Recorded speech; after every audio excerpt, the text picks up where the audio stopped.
যদি কোনো মুসলিমের ঘরে জন্মগ্রহণ করা সন্তান এই 1 জানুয়ারি পালন করে, তার মানে ও বিশ্বাস করলো, ও সাক্ষ্য দিল, এ বলে না আশহাদু আল্লা ইলাহা ইল্লাল্লাহু ওয়া আশহাদু আন্না মুহাম্মাদান আবদুহু ওয়া রাসূলুহু, মানে আপনি সাক্ষী দিন যে আল্লাহ ছাড়া কোনো সত্য মাবুদ নেই, মুহাম্মদ রাসূলুল্লাহ সাল্লাল্লাহু আলাইহি ওয়াসাল্লাম আল্লাহর রাসূল, বিশ্বাস করালো, সাক্ষী দেওয়ালো, সাথে সাথে কোনো মুসলিম কি হয়ে গেল? মুসলিম হয়ে গেল, মানে একদম বিধর্মী মুসলিম হয়ে গেল। ঠিক তদ্রুপভাবে কোনো ব্যক্তি যদি 31 নাইট পালন করলো, ও সাক্ষ্য দিল, ও বিশ্বাস করলো যে আমি এই মূর্তিকে মেনে নিলাম, এই মূর্তি আমার পূর্বের সব গুনাহ মাফ করে দিতে পারে, এই জন্য তার পিছনে মাথা রয়েছে, তার সামনেও মাথা রয়েছে, এই ভবিষ্যৎবাণী করে দিতে পারে আমার সামনে কি হবে, কখন আমি মারা যাবো, আমি জান্নাতে যাবো না জাহান্নামে যাবো, এই ব্যক্তি সব বলে দিতে পারে, এই মূর্তি সব বলতে পারে। এটা বিশ্বাস করলো, ওই দিন থেকে এই ব্যক্তি ইসলাম নামের যে দরজা রয়েছে, ইমান নামের যে আপনার বস্তু রয়েছে, এটা থেকে তালাক খেয়ে, তালাক 1-2 তালাক না 100 তালাক খেয়ে ইসলাম থেকে খারিজ হয়ে গেল, ইসলাম থেকে খারিজ হয়ে গেল। আর এই ব্যক্তি যদি পরের দিন মারা যায়, এক ডাইরেক্টলি আপনার হিন্দুদের যে আপনার যেখানে পুরে, ওইখানে নিয়ে যেতে হবে, এখানে পুরে ছাই করে একে আপনার পানিতে ফেলে দিতে হবে। আরেকটি এই 2 দিন আগে 25শে ডিসেম্বরে পালন করলো, কি জানেন? তা হচ্ছে মেরি ক্রিসমাস। এইটা যে পালন করছে, আর এটা যে জীবনে একবার স্ট্যাটাস লাগাইছে বা কারো পার্টনারকে পাঠিয়ে দিয়েছে, এই গেছে আজকে তাহাজ্জুদ করে তওবা করে চোখের পানি ফেলতে হবে, না হলে এর পাপ যে মাফ হবে আমার মনে হয় না। যে ব্যক্তি 25শে ডিসেম্বরে একবার স্ট্যাটাস দিছে যে মেরি ক্রিসমাস, এই ব্যক্তির ঈমান একবার ধুইয়া গেছে, একবার ধুইয়া আপনার ওই যে আপনার কানা বৃষ্টি ওরা কানা বৃষ্টি এবার ঢল পরে, এই ঢল পরে ঈমানের গোষ্ঠী সুদ দেয়, এবার ছাল ডালটা উড়িয়ে নিয়ে গেছে বলছে।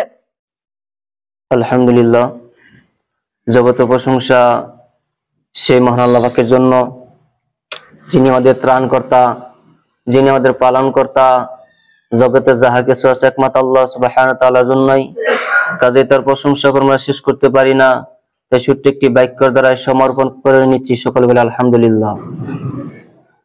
তারপরে ওরে বিশ্ব নবী আহমদ মুস্তাফা মুহাম্মদ মুস্তাফা সাল্লাল্লাহু আলাইহি ওয়াসাল্লামের উপর শত সহস্র দরুদ ও সালাম বর্ষিত হোক, সকলে বলে সাল্লাল্লাহু আলাইহি ওয়াসাল্লাম। আজকে সংক্ষিপ্ত সময় আলোচনা করব, আপনার খুতবার সময় একটি আয়াত পাঠ করেছি এবং একটি হাদিস পাঠ করেছি, এই দুইটিকে সামনে রেখে আজকে সংক্ষিপ্ত আলোচনা করব ইনশাআল্লাহুল আজিজ। আমি আজকে প্রথমে যে আয়াতটা পাঠ করলাম তা হচ্ছে আল্লাহ সুবহানাহু ওয়া তাআলা বলছেন, ইয়া আইয়ুহাল্লাযীনা আমানু, হে ঈমানদারগণ, ও হে বিশ্বাসীরা, যারা তোমরা আমি আল্লাহকে মেনে নিয়েছো, যারা আমি আল্লাহকে না দেখে বিশ্বাস করেছো, কোরআনকে মানো, আখিরাতকে মানো, পরকালকে মানো, তোমাদের ভাগ্যকে মানো, এই যে বিষয়গুলো রয়েছে, এই বিষয়ের উপরে যারা বিশ্বাস করো তোমরা ঈমানদার, তোমাদেরকে বলছে কি যে আতিউ আল্লাহ, আল্লাহর আনুগত্য করো, আতিউ আল্লাহ, আল্লাহর আনুগত্য করো, ওয়া আতিউ রাসূল, রাসূলের আনুগত্য করো। এখন এই যে আল্লাহ দুইটি শব্দ বললেন, এই শব্দটা কিন্তু এমন নয় যে আমরা দুনিয়ার কারো লেখার একটি কিতাবে পড়ে নিলাম, চাহে মানলাম চাহে না মানলাম আমাদের কোনো আহে যায় না। কিন্তু এমন বিষয় যে ঈমান কেটে যাবে, এমন বিষয় ঈমান থাকবে না, এমন বিষয় আপনার নাম যদি আব্দুল্লাহ থাকে, ওই আব্দুল্লাহর শুধুমাত্র নাম থাকবে, ওই নামের কাজ যে মুসলিম লোকেরা বলবে আব্দুল্লাহ নাম কাদের থাকে? মুসলিমদের থাকে। এই যে মুসলিম, এই মুসলিম যদিও আপনি দাবি করেন আপনি মুসলিম থাকবেন না, আপনি ঈমানদার থাকবেন না। এমনকি বাক্য 2টি শব্দ, এই আয়াতেই 2টি শব্দ। প্রথমে আল্লাহ ডাক দিলেন কি, ইয়া আইয়ুহাল্লাযীনা আমানু, হে ঈমানদারগণ, ঈমানদার, বেঈমান বলে নাই আল্লাহ, আল্লাহ ঈমানদার বলে সম্বোধন করেছেন, আমাদেরকে ওয়েলকাম জানাচ্ছেন। শোনো শোনো কি, আতিউ আল্লাহ, আল্লাহর আনুগত্য করো। তোমার রব এমন নয় যে আমি আদেশ করলাম অমুকের আনুগত্য করো, যে তোমার সাথে কোনো সম্পর্কিত নাই, আমি তোমাকে সৃষ্টি করেছি কাজে আমার আনুগত্য করো। আল্লাহ বলছেন আমি তোমাকে সৃষ্টি করেছি, তুমি আমার দুনিয়াতে বসবাস করতেছ, আমি তোমাকে এমন কিছু দেই নাই আর আমি তোমাকে আমার আনুগত্য করতে বলছি, এরকম বিষয় না। আল্লাহ বলছেন আমি তোমাকে সৃষ্টি করেছি, আমার দুনিয়াতে তোমাকে বসবাস করার জন্য আমি সুবিধা করে দিয়েছি, আমার অক্সিজেন তুমি গ্রহণ করতেছ, আমার দুনিয়াতে বসবাস করতেছ, আমার অক্সিজেন গ্রহণ করতেছ, আমি দেওয়া খাদ্য তোমরা খাইতেছ, আমি দেওয়া কাপড় তোমরা পড়তেছ। যেহেতু আল্লাহ বলছেন ইয়া ইবাদি কুল্লুকুম আর, তোমরা সবাই উলঙ্গ। হে আমার বান্দাগণ, তোমরা সবাই উলঙ্গ। আমি আল্লাহ যাকে কাপড় দিয়েছি সে বাদে। তার মানে আল্লাহরই কাপড় পরিধান করে আমরা দুনিয়াতে বসবাস করতেছি, আর ওই আল্লাহই আমাদেরকে বলতেছেন কি, আতি আল্লাহ। হে আমার বান্দাগণ, তোমরা কি করো, আমার আনুগত্য করো। আল্লাহ বলছেন। এটা আল্লাহ বলতে হবে কেন, আমরা এমনি করতে হবে। একটা লোক আপনাকে কোনো সময় 10 টাকা দিয়ে আপনাকে হেল্প করে, আপনি তার পাশে লেগে যান, এই লোকটি আমাকে অমুক দিয়ে হেল্প করেছে। আপনি কতদিন গান, আপনি বেঁচে থাকাকালীন আপনি বলে থাকেন যে ব্যক্তি তোমাকে একবার হেল্প করেছে তার কথা ভোলা যাবে না, যে ব্যক্তি ভুলে যাবে এই ব্যক্তি একটি নেমু হারাম, এই কথা ভোলা যাবে না।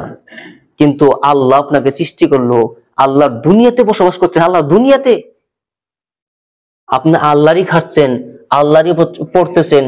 ওই আল্লাহ বলছেন আপনাকে, আল্লাহর হক আছে আপনাকে বলার, আল্লাহর হক আছে, অধিকার আছে। এই জন্য আল্লাহ বলতেছেন কি, আমার আনুগত্য করো।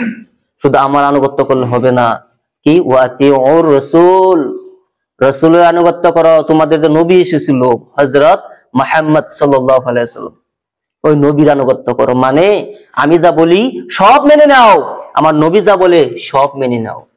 আল্লাহ গো, যদি না মানি, আমরা যদি আপনার আনুগত্য না করি, নবীর আনুগত্য না করি, তাহলে কি হবে? আল্লাহ বলছেন ওয়ালা তুবতুল আমালাকুম, শুনে রাও, ভালো করে মনে রাখো। তাহলে কি, যদি আমার আনুগত্য না করো, আমার নবীর আনুগত্য না করো, তোমাদের আমল সব বরবাদ হয়ে যাবে, নষ্ট হয়ে যাবে, ধ্বংস হয়ে যাবে। কোন আমল কামে খাটবে না। তুমি যদি 170 বার হজ করো, তুমি যদি দিবারাত্রি তুমি তাহাজ্জুদ করো, প্রত্যেক দিন তাহাজ্জুদ করতেছো, তো এই তাহাজ্জুদ, এই হজ, এই নামাজ কোনো কাজে আসবে না যদি তুমি তোমার নবীর আনুগত্য না করো, যদি তোমার প্রভুর আনুগত্য না করো। কে বলছে? আল্লাহ বলছেন।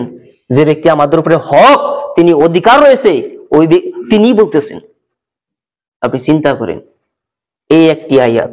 এখন হাদিস বলবো, তারপরে দুইটি নিয়ে একসাথে এগিয়ে যাও। হাদিস আল্লাহ নবী কি বলছেন? মানা আমেলা আমালা লাইসা আলাই আমরুনা ফাওয়ারাত।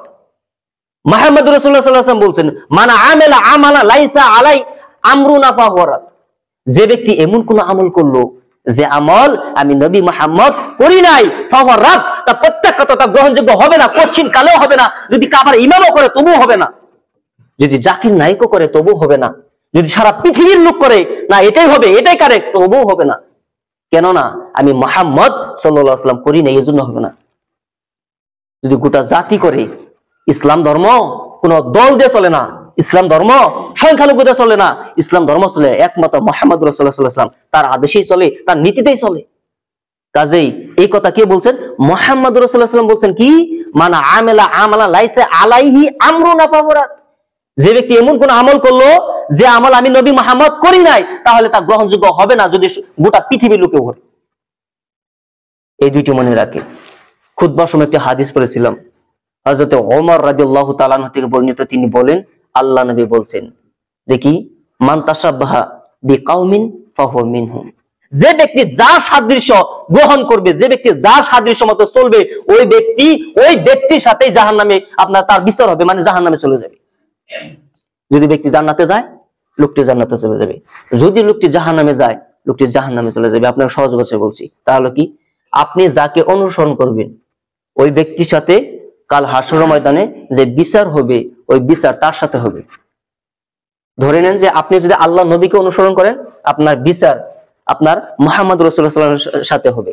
আপনি যে হযরত আবু বকর সিদ্দিক রাদিয়াল্লাহু তাআলা আনহুর সাথে আপনি তাকে ফলো করেন, তার কালচারে চলতে চান, তাহলে তার সাথে আপনার বিচার হবে। যদি আপনি ইহুদি, খ্রিস্টান, হিন্দু এরকম বিধর্মী লোকের অনুসরণ করেন, তাহলে ওই বিধর্মীর সাথেই কাল কিয়ামতের দিন আপনার বিচার হবে।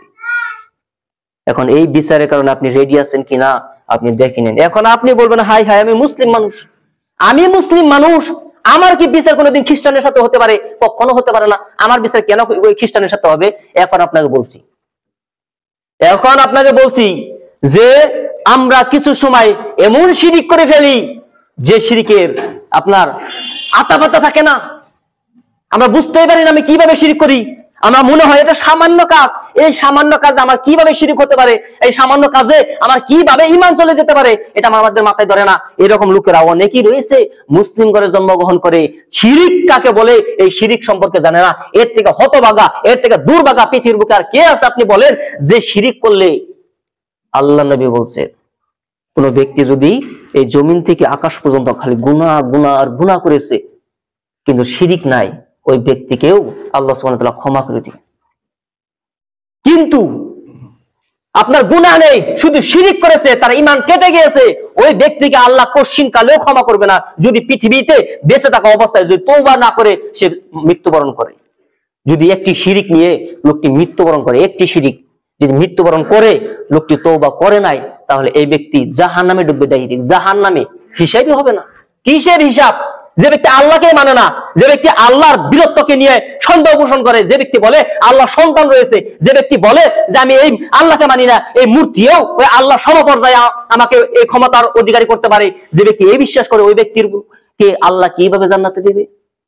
যে ব্যক্তি আপনাকে বলবে জারক সন্তান, আপনাকে বলবে, আপনি ওই ব্যক্তির সাথে সম্পর্ক করবেন? কোনো দিনও করবেন না। তার সুবা দেখলে আমি ওই রাস্তাতে আপনি ঘুরে যাবেন যে ওরা আমি সুবা দেখতে চাই না, আপনি রাস্তা কাটবেন। কেন? ওই ব্যক্তি আমাকে বলে জারক সন্তান, হ্যাঁ, ও নিজে জারক সন্তান, এই জন্য আমাকে বলে, এরকম আপনার রাগ হচ্ছে, গুসা হবে। আর যে ব্যক্তি আল্লাহ বীরত্ব নিয়ে, যে ব্যক্তি আল্লাহ আপনাকে সৃষ্টি করলো, আল্লাহ দুনিয়াতে বসবাস করতেছেন, আল্লাহরই খাচ্ছেন, আল্লাহরই পড়ছেন এবং আল্লাহকে বলছেন যে আল্লাহ আপনার সন্তান রয়েছে, আল্লাহ আপনার ক্ষমতার রূপ অনেক রয়েছে, অনেক রয়েছে, অনেক রয়েছে, এরা মুসলিমরা বিশ্বাস করে। আপনি বলবেন হাই হাই, এগুলো কথা তো আমরা জীবনে বলি নাই। জীবনে না বললে কি হবে? আপনি জীবনে করতেছেন। আপনি কি করেন জানেন?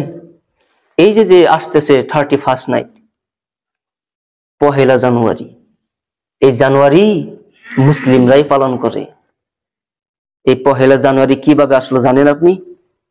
আপনাকে ইতিহাস বলবো না, শুধুমাত্র এটা করলে শিরিক হবে কি করে, ঈমান থাকবে না, আর মরার সাথে সাথে যে জাহান্নামে যাবে, কিভাবে যাবে আপনাকে সব বলবো।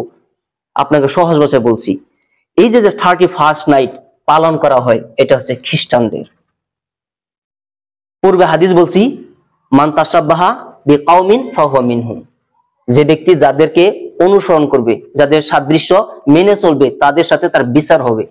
এখন কোন মুসলমানের বাচ্চা যদি এই 31st নাইট পালন করে, উদযাপন করে, এই ব্যক্তির ঈমান সাথে সাথে কেটে গেছে। একে মারা যাওয়ার সাথে সাথে মুসলিমদের কবরস্থানে তাকে দাফন করা যাবে না, যাবে না, যাবে না। এই ব্যক্তি শেষ, ঈমান ইসলামের সাথে সম্পর্ক শেষ। একবার শুধুমাত্র জীবনে কি করলো? আপনার এই 1 জানুয়ারি পালন করলো। কিভাবে আপনাকে বলছি, আপনি এই মসজিদের খুতবা শেষ হওয়ার সাথে সাথে বের হয়ে আপনার মোবাইলে একবার সার্চ করবেন কি জানুস, মারার সাথে সাথে দেখবেন একটি মূর্তি আসবে। এই মূর্তিটার মাথা 2 রকম, সামনের একটি মাথা, পিছনে একটি মাথা। এই জানুস আপনার রোম দেশে রোমক যারা রয়েছে, এই রোমকরা তাদের যে এমন কোন মূর্তি নেই, এমন কোন পাথর নেই যে পাথরকে তারা ভগবান বলে উদ্ধারকারী হিসেবে তারা মানে নাই। প্রত্যেকটা পাথরকে, প্রত্যেকটা ভগবানকে তারা কি করতো?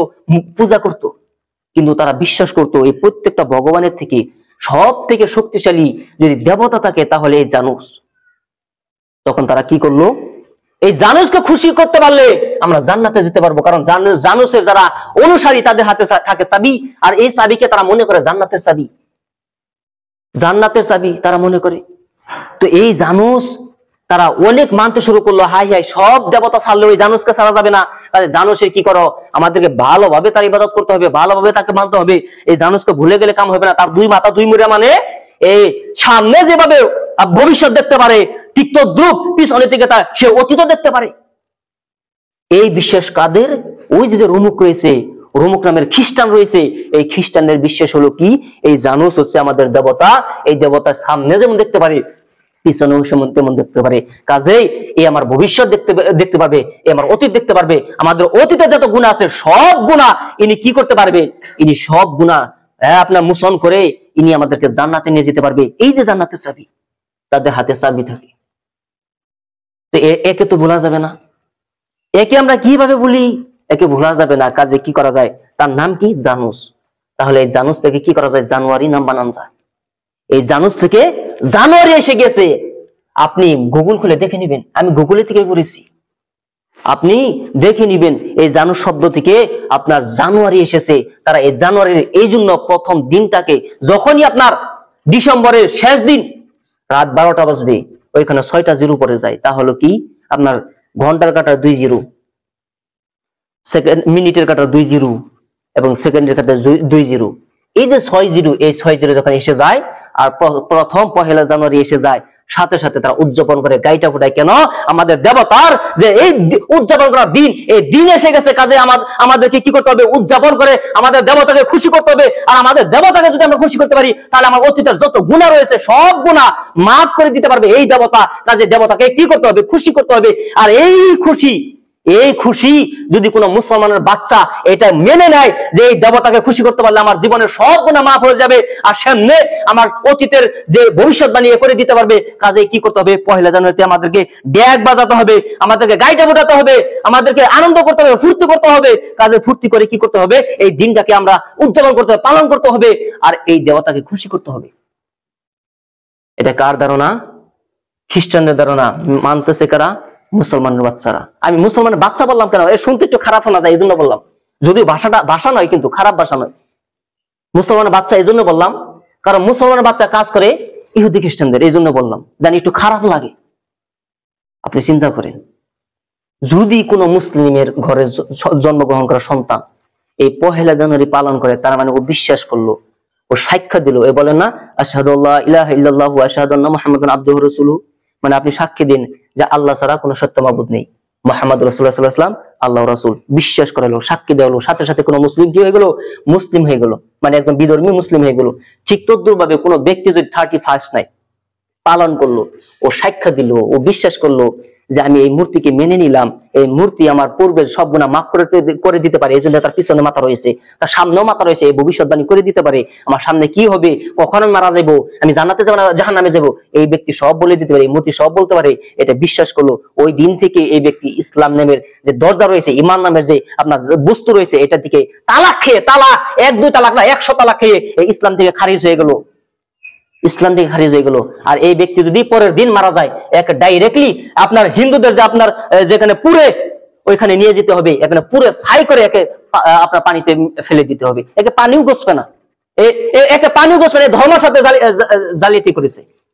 কেমন বেঈমান লোক হতে পারে? মুসলিম ঘরে জন্মগ্রহণ করে রাস দেখে, মুসলিম ঘরে জন্মগ্রহণ করে রাস। কোন হিন্দুকে দেখলাম না যে ঈদে এসে তারা পালন করলো, কোন খ্রিস্টানকে দেখলাম না তারা ঈদ পালন করলো, কিন্তু এরা যে কি করে? রাস পালন করে। এরা কি করে? গাছ গোড়া নিতে যায়, এরা কি করে? গ্রন্থমেলায় যায়, গ্রন্থমেলা, এটা বলে কিতাবের মেলা, এটা কিতাবের মেলা নয়, বেহায়ার মেলা। কিয়ামত আসতেছে, কিয়ামতে আসতেছে, এই কিয়ামতে আনতে হবে, কিয়ামতকে আনতে হবে, তো কিয়ামত বহুত দূরে রয়েছে, এই আনার জন্য এই গ্রন্থমেলা এসে গেছে। নারী পুরুষের যে বেহায়াপনা এই গ্রন্থমেলা থেকে শুরু হয়, কত নারী যে দর্শিত হয় আল্লাহ ভালো জানে। দর্শিত নয়, এটাকে বলা হয় যে ইচ্ছাকৃত।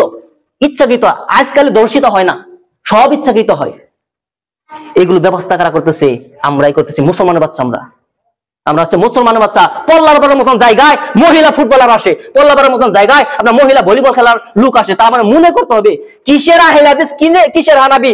এইসব অজ্ঞরাই বলে আহলে হাদিস হানাফি। যারা জ্ঞানী লোক তারা কোনো দিন বলবে না এ হানাফি, এ আহলে হাদিস, এ আপনার মালিকি, এ শাফি, কেউ বলবে না।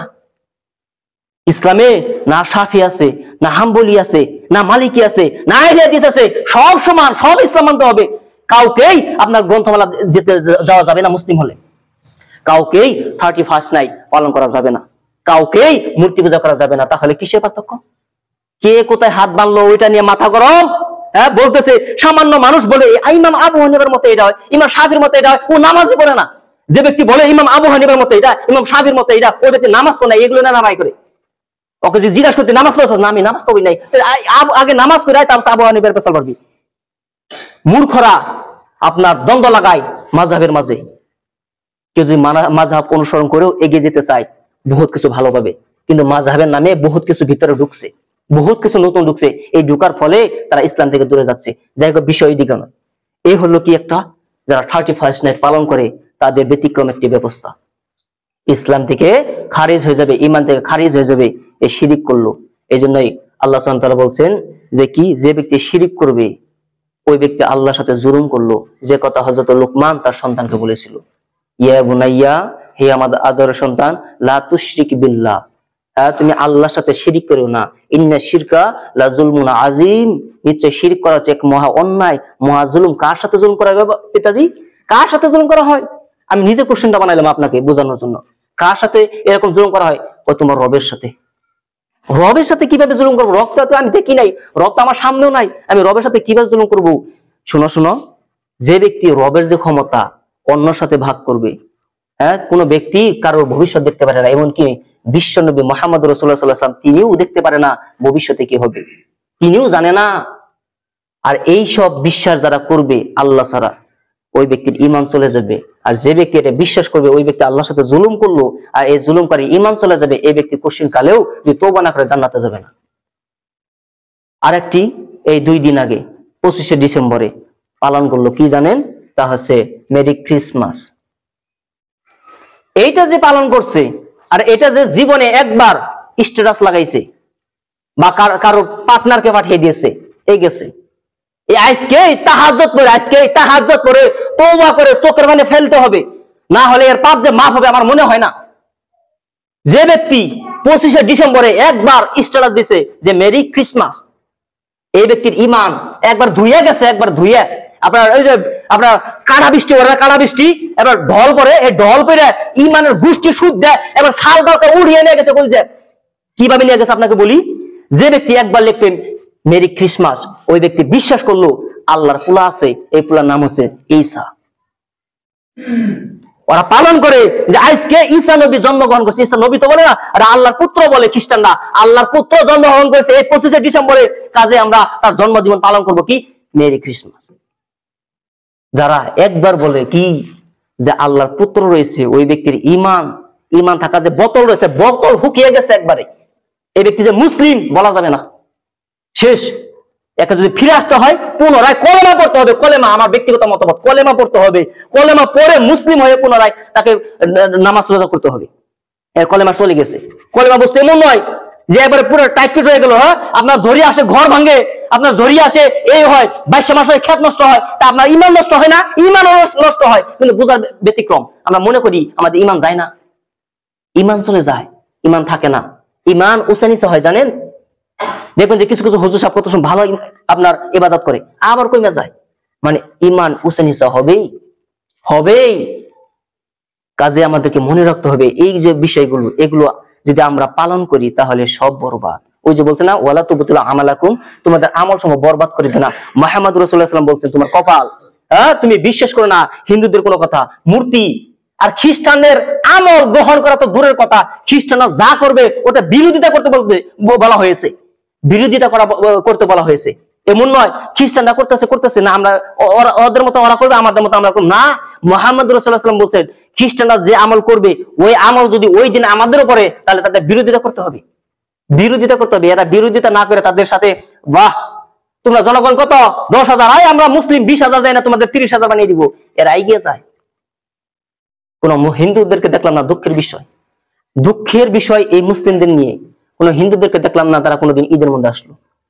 আমরাই হচ্ছে কপাল পরা মুসলিম, যারা আল্লাহকে চিনলাম না। আমরাই ওই মুসলিম কপাল পরা, আমরাই যারা আল্লাহকে চিনলাম না। আমরা আল্লাহকে খোঁজার জন্য মসজিদে আসলাম না, কিন্তু হিন্দুরা ভালোই বুঝতে পেরেছে যে আল্লাহ মসজিদে রয়েছে, এই জন্য প্রত্যেকটা হিন্দু মসজিদ থেকে মন্দির বানাইতেছে। এরা বুঝতে পেরেছে মসজিদেই রয়েছে আল্লাহ, মসজিদে আল্লাহ রয়েছে, এই জন্য তারা মসজিদ ভেঙে মূর্তি বানাচ্ছে যে এখানে ভগবান। এদের ভগবান মূর্তি মন্দিরে নাই, হিন্দুদের ভগবান মন্দিরে নাই, কোথায় বলাইছে?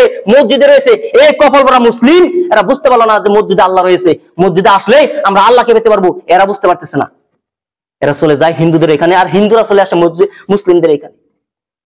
এদের কবে আকাল আসবে? এদের কবে জ্ঞান বুদ্ধি আসবে? এদেরকে এই ধর্ম বুঝাতে হবে কেন? এরা মুসলিম করে জন্মগ্রহণ করে, যখনই বড় হয় মুসলমানের সময় একবার কলেমা পড়ে দেওয়া হয় যে না তুমি কারোর সাথে কি করতে পারবে না, শরীক করতে পারবে না, আল্লাহর সাথে শিরক করতে পারবে না। এই প্রত্যেকটা বস্তু বুঝে দেওয়া হয়, এদেরকে বুঝানো হয়, বুঝে না।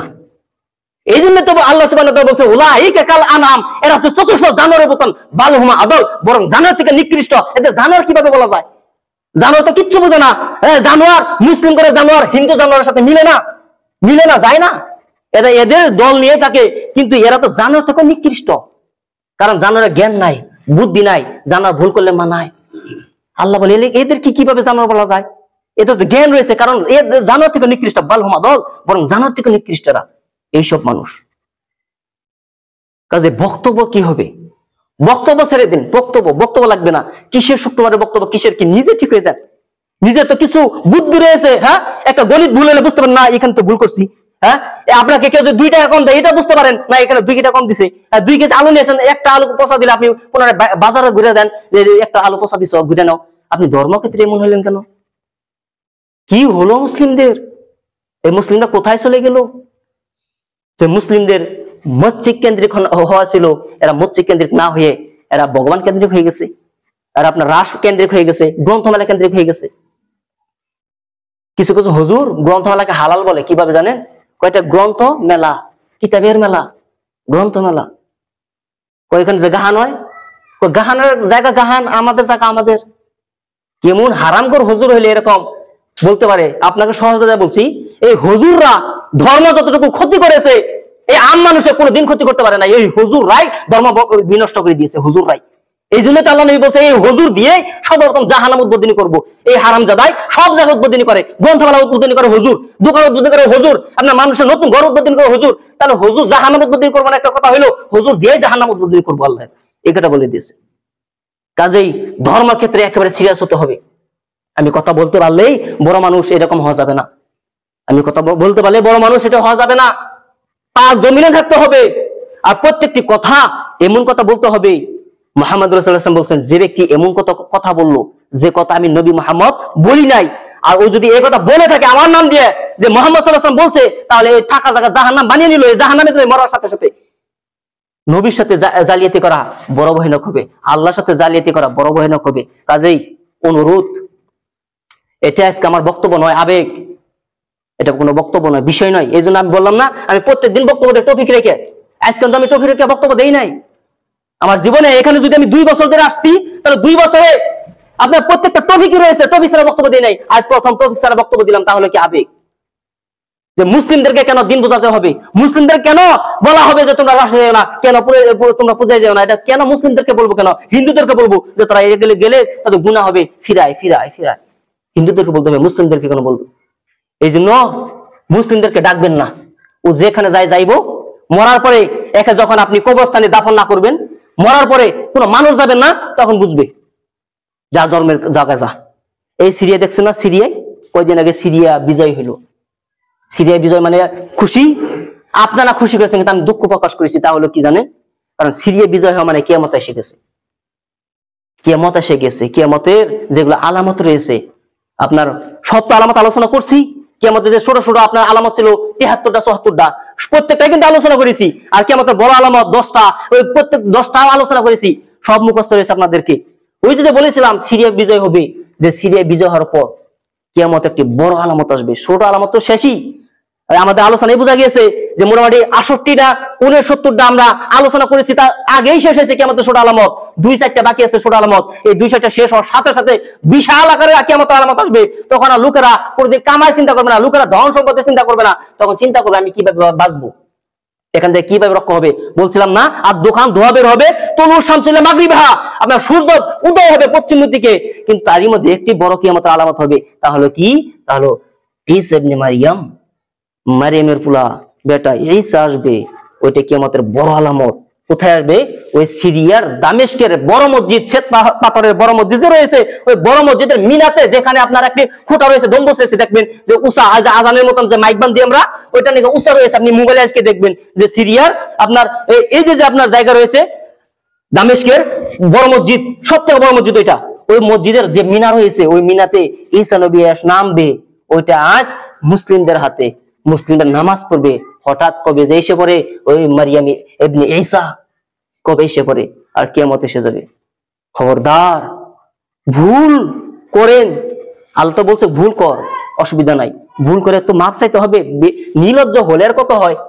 আল্লাহ বলছেন যে তোরা যদি গুনাহ না করতি, তাহলে তোদেরকে সব পৃথিবীর মানুষ আমি উল্টিয়ে সব ধ্বংস করে দিতাম, একটা রাখতাম না। তোরা গুনাহ করবি, গুনাহ কর, কিন্তু গুনার ভিতরে ওই ব্যক্তি সব থেকে ভালো যে ব্যক্তি নাকি গুনাহ করার পরে আল্লাহর কাছে তওবা করে।